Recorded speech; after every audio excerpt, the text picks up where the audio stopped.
Nəqarətləri əladır, ürlə bilə nəqarət üçün. Oktay, ne kışkırırsan Kar var burada. Nədən vardı? Olan öz nəqarətidir, ya sonradan qoydururlar. Yox, özlərinin də. Sığır da, çağıb gəlsinlər Mətiş. Elə belə gələ bilməzlər. Onlar bilirsən harda yaşayırlar? Moldovada yaşayırlar. Özdə bizim show biznesə qoşulmaq istəyirlər. Onların təkcə gəlmək pulları, yol xərcləri 3000 eləyir, 3000. 3000. Hə. 3 qızlar. 3 dənə qız.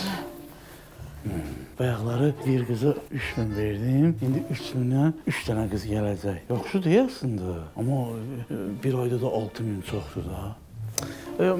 Mətiş, mən bu ayki büdcəni biraz aşmışam, limiti keçmişəm. Qoy qalsın, gələn ay gələrlər. Nə?